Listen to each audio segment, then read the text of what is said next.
An Orange County teacher has added some extra work to his free time. After grading papers, he writes his own stories. It's all about pursuing his dream of writing science fiction. From the classroom to the writing table, he says he's always got a pen in his hand, and now he has 3 books to prove it. News 6's Carolina Cardona shows us how he hopes his journey will help students feel free to be themselves.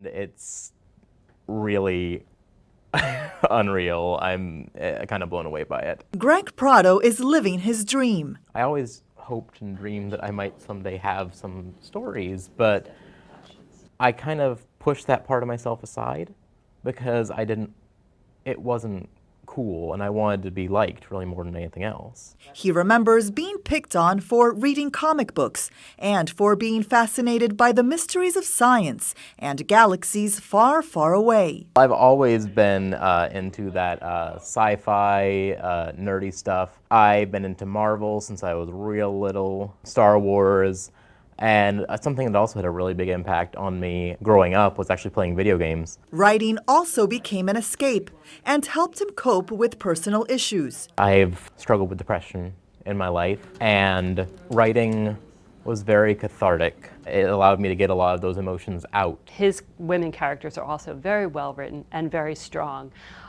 whether they are strong for the good or strong for the bad. The special needs teacher says his mother-in-law, who happens to be an author, often helps edit his rough drafts. When he started writing fiction, I could really see that he had not only a love for it, but a good grasp of a story and of characters, which is what is most important, is to be able to look into people and do good characterization. His first science fiction thriller, Entrapment, is a murder mystery that takes place in a mansion on Mars. His second book, Unnatural Selection, is a tale of life and death in outer space between a man and his ex-girlfriend. It's creative authors finding ways to tell their stories that maybe some people wouldn't even want told, in very different and exotic ways.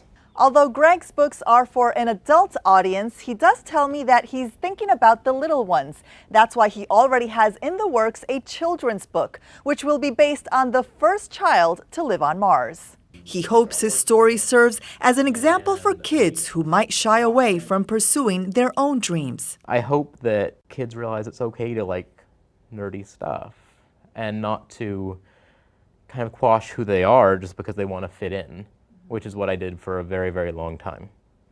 And so I guess if there's any impact at all, I hope they see my books and think, okay, I can like this stuff, I can do this. Carolina Cardona, News 6 at 9.